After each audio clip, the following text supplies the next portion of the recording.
प्रिय बंधु नमस्कार।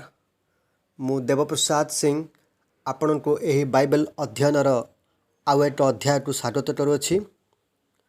आसतु ये अध्याय रे आमे बाइबल रु प्राप्त एक विशेष तथा अति गुरुत्वपूर्ण प्रसंग उपरे किछि चिंता करिबा। ताहा हेउची त्रित्व ईश्वर बा डॉक्ट्रिन ऑफ ट्रिनिटी। वास्तव में यह एपरी एक रहस्यमय विषय जहाँ मनुष्य निज ज्ञान रे बुझिबा असंभव। जड़े थियोलॉजियन ए संपर्क रे शिक्षा दे से एपरी कहती जे we only can state it but can't explain it. निश्चित भावे आमे एहा को केवल कहि पारू किंतु वर्णना कर न पारू। केतेक लोक एहा को संपूर्ण बुझिबा को जाई बा बुझी न पारी एहा को अस्वीकार करि अछन्ते अबा भूल मतरे पड़ी जाई अछन्ते। तेणु यह अति गुरुत्वपूर्ण जे बाइबल जेपरी प्रकाश करी अछि सेपरी बुझिबा और विश्वास करिबा अत्यंत आवश्यक। तेबे प्रसंग उपरे आमे केतोटी विषय को नहीं आलोचना करिबा। प्रथम मुख्य विषय हेउछि ट्रिनिटी बा त्रित्व ईश्वर संबंध रे बाइबल रु प्राप्त शिक्षा गुड़िक। द्वितीय मुख्य विषय पिता पुत्र पवित्र आत्मांक मध्य स्थित डिस्टिंक्शन बा पार्थक्य। तृतीय विषय पिता पुत्र पवित्र आत्मा यही नाम गुड़िकर महत्व। चतुर्थ विषय बाइबल रो प्रकाशन अनुजाई त्रित्व ईश्वरंकर वर्णन। पंचम तथा शेष मुख्य विषय त्रित्व ईश्वरंकर क्रम बा order of trinity as mentioned in the Bible. तेबे आसंतु आमे प्रथम मुख्य विषय उपरे आलोचना करिबा। ताहा हेउची बाइबल रु प्राप्त शिक्षा बा त्रित्व ईश्वर संबंध रे बाइबल रु प्राप्त शिक्षा गुड़िक। सर्वप्रथमे आमे जानिबा आवश्यक जे त्रित्व बा ट्रिनिटी शब्दटी बाइबल मध्यरे मिले नाही।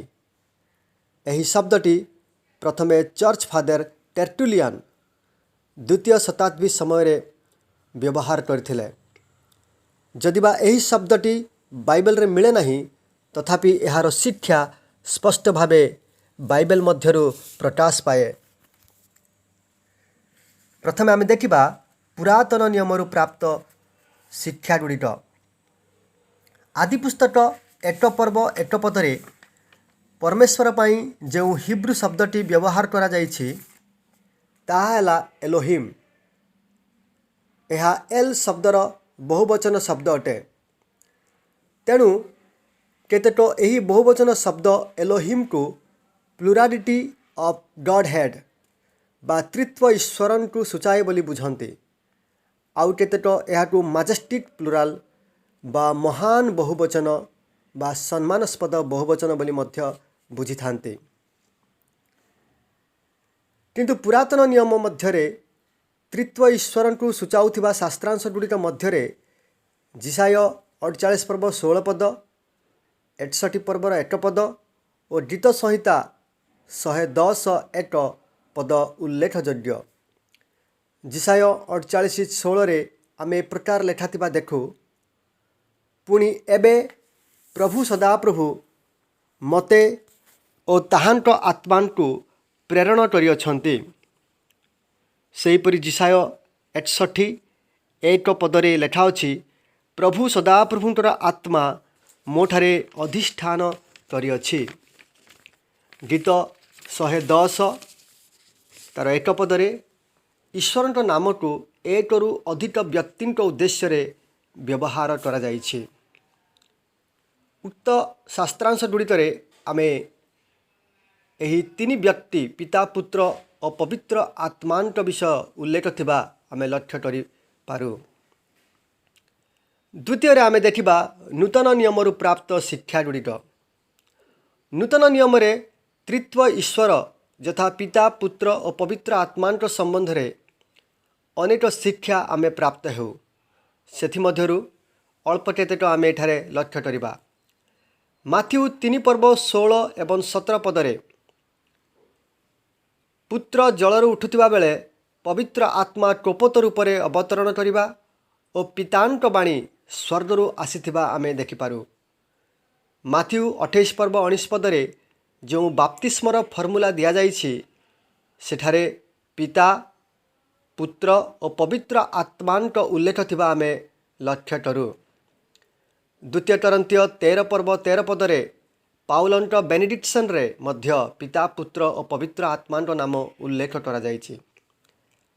एहीपरि भावे आमे उभय पुरातन और नूतन नियमर त्रित्व ईश्वरंक विषय अनेक शिक्षा प्राप्त हेउ। तेबे आसंतु आमे द्वितीय मुख्य विषय उपरे आलोचना करिबा। ताहा हेउछि पिता पुत्र और पवित्र आत्मांक मध्य थिबा भिन्नता, the distinction between the three persons. Johan 17 पर्व 5 पदरे पुत्र पितांकु कहंती आउ एबे हे पित तद्वारा तुम्भे मते तुम्भ सहित महिमान्वित कर। प्रेरित 13 पर्व 2 पदरे पवित्र आत्मा कहंती जो कर्म निमंते आम्भे बर्नबा और साउलंकु आह्वान करिअछु सेथिपाई सेमानंकु पृथक कर।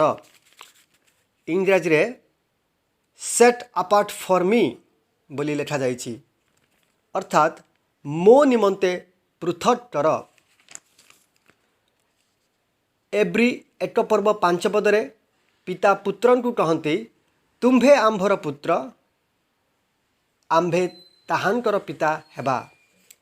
एही वाक्य गुड़िकरे आमे गोटे विषय स्पष्ट रूपे लक्ष्य करूअछु जे जेतेबेले सेमाने परस्पर कथबार्ता करूछंती सेमाने तुम्भे तुम्भ आम्भे आम्भर इत्यादि शब्द गुड़िक व्यवहार करिअछंती।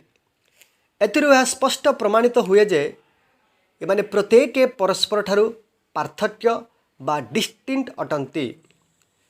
माथ्यू 3 पर्व 16 एवं 17 पद गुड़िकरे प्रभु जीशुंक बाप्तिस्म नेबा घटनार मध्य पिता पुत्र और पवित्र आत्मांक डिस्टिंक्शन बा पार्थक्य आमे लक्ष्य करि परिबा। अतएव यही समस्त शास्त्रांश गुड़िकरू आमे ज्ञात हेबा आवश्यक जे ईश्वर पिता पुत्र और पवित्र आत्मा रूपे त्रित्व अटंती। एही तीन परस्पर ठारू पृथक अटंती, अर्थात पिता पुत्र नुहंती, पुत्र पवित्र आत्मा नुहंती एवं पवित्र आत्मा पिता नुहंती। एट द सेम टाइम पिता ईश्वर अटंती, पुत्र ईश्वर अटंती, पवित्र आत्मा मध्य ईश्वर अटंती। ताहा आपण एही चित्ररू लक्ष्य करि परिबे।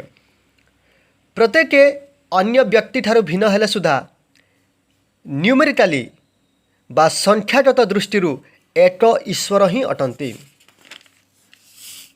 एठारे आमे आउ गोटे विषय विशेष भावे जानिबाकु हेबो जे आमे मनुष्य माने जेपरि परस्पर ठारू डिस्टिंक्ट बा अलगा अटु पिता पुत्र पवित्र आत्मा सेपरि भावरे पृथक नुहंती। कारण आपणक व मोर अलगा अस्तित्व रही किंतु ईश्वरंकर सेपरि नुहे। जदिबा व्यक्तिगत प्रॉपर्टी दृष्टि पिता पुत्र पवित्र आत्मांक मध्यरे पार्थक्य रही किंतु ईश्वरंक अस्तित्व तीनोटी अलगा अलगा भावरे नुहे मात्र एक भावरे रही। कारण ईश्वर एकमात्र अटंती। प्रिय बंधु, वास्तव में यही तीन व्यक्ति परस्पर ठारू भिन्न थाई किपरि एक अटंती और एक थाई किपरि भिन्न अटंती यह आम बोधर अदम्य। यह बुझिबा पाई बा बुझाइबा पाई कौनसी उदाहरण बा कौनसी भिजुआल नहीं। केतेक लोक यह बरफ पानी और बाष्पर उदाहरण दे बुझाई थांती। आउ केतेक अंडार उदाहरण यथा एथिरे थिबा स्किन ଧଳା ଅଂଶ ଓ କେଶରକୁ ନେଇ ବୁଝାଇଥାନ୍ତି। ଆଉ କେତେକ ଅନ୍ୟାନ୍ୟ ଇରେଲେଭେଣ୍ଟ ଚିତ୍ରଗୁଡ଼ିକ ଦେଖାଇ ବୁଝାଇବାକୁ ଚେଷ୍ଟା କରନ୍ତି। କିନ୍ତୁ ଏହିସବୁ ତ୍ରିତ୍ୱ ଈଶ୍ୱରଙ୍କର ରହସ୍ୟର ଚିତ୍ରଣ କଦାପି କରିପାରେ ନାହିଁ। ପ୍ରିୟ ବନ୍ଧୁ, ଏହା ହିଁ ଈଶ୍ୱରଙ୍କର ମହାନତା ଯେ ମନୁଷ୍ୟ ତାଙ୍କର ସୀମିତ ଜ୍ଞାନରେ ଅସୀମ ପରମେଶ୍ୱରଙ୍କୁ ସମ୍ପୂର୍ଣ୍ଣ ଭାବରେ ବୁଝିପାରେ ନା। କିନ୍ତୁ ସବୁଠାରୁ ଗୁରୁତ୍ୱପୂର୍ଣ୍ଣ ବିଷୟ ହେଉଛି ଯେ ଈଶ୍ୱର ତାଙ୍କ ସମ୍ବନ୍ଧରେ ତାଙ୍କ ବାକ୍ୟରେ ଯେପରି ଆମକୁ ପ୍ରକାଶ କରିଅଛନ୍ତି, ଠିକ୍ ସେପରି ତାଙ୍କ ବିଷୟରେ ବୁଝିବା ଓ ତାଙ୍କୁ ବିଶ୍ୱାସ କରିବା ଆମର କର୍ତ୍ତବ୍ୟ। ଅନେକ ଏହାକୁ ଈଶ୍ୱରଙ୍କ ବାକ୍ୟ ପ୍ରକାରେ ବୁଝିବାକୁ ଚେଷ୍ଟା ନ କରି ନିଜର ଜ୍ଞାନରେ ବୁଝିବାକୁ ଯାଇ ସେମାନଙ୍କ ମଧ୍ୟରୁ କେତେକ ଭୁଲ ମତରେ ପଡ଼ିଅଛନ୍ତି, ତ ଆଉ କେତେକ ଅସ୍ୱୀକାର କରି ବିଶ୍ୱାସ ତ୍ୟାଗ କରିଅଛନ୍ତି। ଯେଉଁମାନେ ଭୁଲ ମତରେ ଅଛନ୍ତି ସେମାନଙ୍କ ମଧ୍ୟରୁ ଗୋଟିଏ ଦଳ ହେଉଛି ମୋଡାଲିଜମ୍। ସେମାନେ ପିତା, ପୁତ୍ର ଓ ପବିତ୍ର ଆତ୍ମାଙ୍କୁ ପୃଥକ୍ ବ୍ୟକ୍ତି ଭାବେ ନ ବୁଝି ଗୋଟିଏ ବ୍ୟକ୍ତି ଭାବରେ ବୁଝିଥାନ୍ତି। ଆଉ ସେଇ ଗୋଟିଏ ବ୍ୟକ୍ତି ବିଭିନ୍ନ ପ୍ରକାରେ ଅର୍ଥାତ୍ କେତେବେଳେ ପିତା ତ କେତେବେଳେ ପୁତ୍ର ତ ଆଉ କେତେବେଳେ ପବିତ୍ର ଆତ୍ମା ଭାବରେ ନିଜକୁ ପ୍ରକାଶିଛନ୍ତି ବୋଲି ବୁଝିଥାନ୍ତି। ବାସ୍ତବରେ ଏହା ସମ୍ପୂର୍ଣ୍ଣ ଭୁଲ ଧାରଣା। ସେହିପରି ଅନ୍ୟ କେତେକ ଲୋକ ତିନୋଟି ବ୍ୟକ୍ତିର ସମାନତାକୁ ବୁଝି ନ ପାରି ପିତାଙ୍କୁ ପୁତ୍ରଠାରୁ ଶ୍ରେଷ୍ଠ ମନେ କରିଅଛନ୍ତି ଓ ପୁତ୍ରଙ୍କୁ ବା ପୁତ୍ରଙ୍କ ଈଶ୍ୱରତ୍ୱକୁ ଅସ୍ୱୀକାର କରିଅଛନ୍ତି। ପୁଣି ଆଉ କେତେକ ପିତା, ପୁତ୍ର, ପବିତ୍ର ଆତ୍ମା ତିନୋଟି ଈଶ୍ୱର ଅଛନ୍ତି ବୋଲି ଭ୍ରାନ୍ତରେ ପଡ଼ିଅଛନ୍ତି। ବର୍ତ୍ତମାନ ଆସନ୍ତୁ ଆମେ ତୃତୀୟ ମୁଖ୍ୟ ବିଷୟ ଉପରେ ଚିନ୍ତା କରିବା। ତାହା ହେଉଛି ପିତା, ପୁତ୍ର, ପବିତ୍ର ଆତ୍ମା ଏହି ଟାଇଟଲ ବା ନାମଗୁଡ଼ିକର ମହତ୍ତ୍ୱ କ'ଣ? ଆମେ ଜାଣିବା ଆବଶ୍ୟକ ଯେ ଯେହେତୁ ଯୀଶୁଙ୍କୁ ଈଶ୍ୱରଙ୍କ ପୁତ୍ର ବା ସନ୍ ଅଫ୍ ଗଡ୍ ବୋଲି କୁହାଯାଇଛି, ଏହାର ମାନେ ନୁହେଁ ଯେ ଈଶ୍ୱରଙ୍କର ଗୋଟିଏ ପୁଅ ବା ସନ୍ତାନ ଅଛି। ବାଇବେଲରେ ପୁତ୍ର ବା ସନ୍ତାନ ଶବ୍ଦଟି ବିଭିନ୍ନ ଭାବରେ ବ୍ୟବହାର କରାଯାଇଛି। ଉଦାହରଣ ସ୍ୱରୂପ ଇସ୍ରାଏଲର ବଂଶଧରମାନଙ୍କୁ ଇସ୍ରାଏଲର ସନ୍ତାନ ବୋଲି କୁହାଯାଇଛି। ସିଓନର ଲୋକମାନଙ୍କୁ ସିଓନର ସନ୍ତାନ ବୋଲି କୁହାଯାଇଛି। ଭବିଷ୍ୟତ ବକ୍ତାମାନଙ୍କ ଶିଷ୍ୟମାନଙ୍କୁ ଭବିଷ୍ୟତ ବକ୍ତାମାନଙ୍କ ପୁତ୍ରଗଣ ବୋଲି କୁହାଯାଇଛି। ଦୁଷ୍ଟ ଓ ଅନୁଶାସନ ବିହୀନ ଲୋକମାନଙ୍କୁ ବିଲିଆଲର ସନ୍ତାନ ବୋଲି କୁହାଯାଇଛି। ସେହିପରି ସ୍ୱର୍ଗଦୂତ ଓ ବିଶ୍ୱାସୀମାନଙ୍କୁ ମଧ୍ୟ ପରମେଶ୍ୱରଙ୍କ ସନ୍ତାନ ବୋଲି ଆଖ୍ୟା ଦିଆଯାଇଛି, କାରଣ ସେମାନେ ଈଶ୍ୱରଙ୍କର ପ୍ରିୟ ପାତ୍ର ଅଟନ୍ତି। କିନ୍ତୁ ପ୍ରଭୁ ଯୀଶୁଙ୍କ କ୍ଷେତ୍ରରେ ଏ ପ୍ରକାର କୌଣସି ଅର୍ଥରେ ଏହି ଶବ୍ଦ ଯଥା ଈଶ୍ୱରଙ୍କ ପୁତ୍ର ବା ସନ୍ ଅଫ୍ ଗଡ୍ ବ୍ୟବହୃତ ହୋଇନାହିଁ। ଯୀଶୁ ତାଙ୍କ ପିତାଙ୍କର ପୁତ୍ର ନଥିଲେ, ତାଙ୍କର କୌଣସି ଆରମ୍ଭ ନାହିଁ।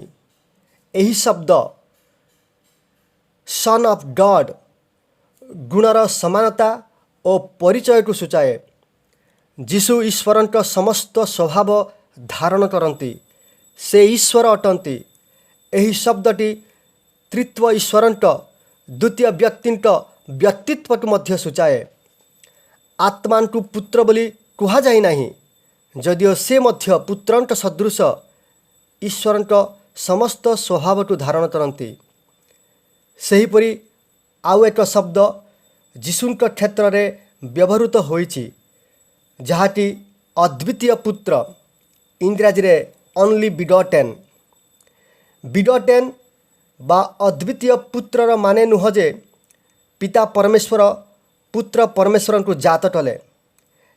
ଏହି ଶବ୍ଦରେ ପ୍ରିୟ ବା ଅତି ପ୍ରିୟ ପାତ୍ର ବା ବିଲଭେଟ୍ ଭାବଟି ରହିଛି। ଏପରି ପ୍ରେମ ଆଉ କାହାରିକୁ ଦିଆଯାଇ ନାହିଁ। ଏହି ଭାବ ଏହି ଶବ୍ଦ ବିଗଟେନ୍ରେ ରହିଛି। ତେଣୁ ପିତା ଓ ପୁତ୍ରଙ୍କ ମଧ୍ୟରେ ଥିବା निगूढ़ प्रेम संपर्क को दर्शाइबा उद्देश्य रे एही शब्दटी प्रयोग करा जाइछि जहाँ आपण जोहन 3:16 पद 18 पद एवं प्रथम जोहन 4:9 पदरे सुधा देखिपारे। यह उत्पत्ति को सूचाए नहीं वरन प्रमुखता को सूचाए। उदाहरण स्वरूप इसाक अब्राहमंटर द्वितीय पुत्र हेले सुधा तांक प्रति पिता अब्राहमंटर प्रेम को दर्शाई यही शब्दटी एब्री पुस्तक 11 पर्वर 17 पदरे इसाक क्षेत्र में मध्य व्यवहार करा जाइछि। एठारे आउ गोटे विषय जानिबा आवश्यक जे प्रभु जीशु जगतरे मनुष्य होई जन्म हेबाठारु तांकु पुत्र बा ईश्वरंक पुत्र बोली कुहा जाय नाही। से पूर्वरु अनादि कालरु ईश्वरंकर प्रिय पुत्र अटंती। ईश्वर तांकु जगतकु पठाइबा पूर्वरु से पितांकर प्रिय पुत्र थिले। गालातीय 4:4 पद जोहन 3:16 पदरे आमे ताहा लक्ष्य करि परिबा। जोहन 1 पर्व 14-18 पदरे आमे स्पष्ट होई पारु जे प्रभु जीशु देहवंत हेबारु पितांकर कोलस्थित अद्वितीय पुत्र बोली आमे जानि पारिलु, किंतु से सेथि पूर्वरु पितांकर कोलस्थित पुत्र थिले। तांकर पुत्रत्व अनन्य वो एहा आम बोधर अदम्य। सेहीपरि त्रित्व ईश्वरंक प्रथम व्यक्ति को पिता बोली संबोधन करा जाइछि।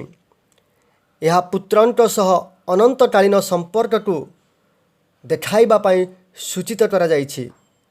तद्रूप त्रित्व ईश्वरंक तृतीय व्यक्ति को आत्मा, ईश्वरंक आत्मा, पुत्रंक आत्मा इत्यादि शब्दावली प्रयोग करा जाइछि। एही शब्द गुड़िक पिता और पुत्रंक सहित थिबा निबिड़ संपर्क को सूचाई व्यवहार करा जाइछि। तांकु पवित्र आत्मा बोली मध्य आख्या दिया जाइछि, कारण से समस्त पवित्रतार उत्स अटंती। वर्तमान आसंतु आमे चतुर्थ मुख्य विषय उपर चिंता करिबा। ताहा हेउछि त्रित्व ईश्वरंक वर्णन। मु पूर्वर मध्य कहिअछि जे यह एपरि एक विषय जहाँ मनुष्य संपूर्ण बुझीपारेना अवा बुझाई पारेना, किंतु बाइबल जेपरि प्रकाश करे सेपरि भावे बुझिबा और ग्रहण करिबा आमर दायित्व। बाइबल प्रकारे आमे देखुछु जे ईश्वर एकमात्र अटंती। एही एक ईश्वर पिता, पुत्र और पवित्र आत्मा भावे अनादि कालरु अनंत काल जाए स्थित और संयुक्त। आउ एही पिता, पुत्र और पवित्र आत्मा एक ही ईश्वर अटंती। प्रत्येक व्यक्ति परस्पर ठारू भिन्न हेले हैं एही तीन एक ही अटंती। तेणु आमे कहि पारु जे ईश्वर एक तीन, तीन एक, 1 in 3 and 3 in 1। द्वितीय विवरण 6 पर्व 4 पदर लेखा अछि, हे इस्राएल शुण, आम्भमानंक परमेश्वर एकमात्र अटंती। सेहीपरि प्रथम तिमोथी 2 पर्व 5 पद व प्रथम करंथियो 8 पर्व 6 पदरे मध्य स्पष्ट प्रकाशित अटे जे आम्भमानंकर एकमात्र ईश्वर अछंती। अर्थात पिता परमेश्वर, पुत्र परमेश्वर और पवित्र आत्मा परमेश्वर एक ही अटंती।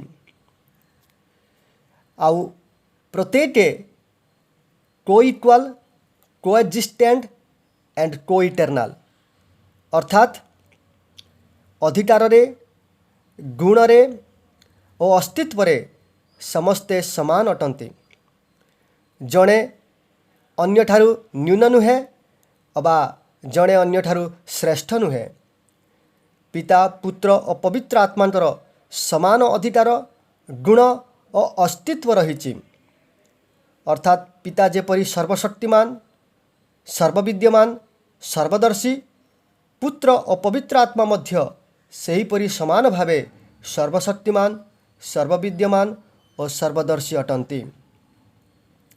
विशिष्ट थियोलोजियान लेविस स्पेरी चाफेर एहीपरि भाव में ट्रिनिटीर संज्ञा निरूपण करती।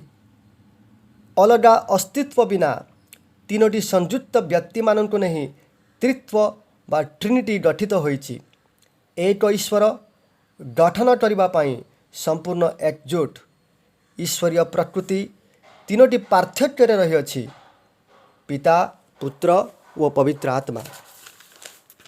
तेबे आसंतु वर्तमान आमे पंचम मुख्य विषय बा शेष मुख्य विषय आलोचना करिबा। ताहा होछि त्रित्व ईश्वरंतर क्रम बा order of trinity as mentioned in the Bible. केतेकंकर एपरि मध्य धारणा रहिछि जे पिता भावरे पितांतर नाम ही प्रथमे उल्लेख करा जिबा आवश्यक। किंतु प्रिय बंधु बाइबल रे सेपरि कोनोसी फिक्स्ड ऑर्डर नहीं। एही तीन व्यक्ति को भिन्न भिन्न क्रम रे उल्लेख करा जिबा आमे वाक्य रे देखि पारू। यथा माथ्यू 28 पर्व 19 पदरे पिता पुत्र पवित्र आत्मा। द्वितीय कोरिन्थीय 13 पर्व 13 पदरे पुत्र पिता पवित्र आत्मा। जिहुदा 20 एवं 21 पदरे पवित्र आत्मा पिता पुत्र।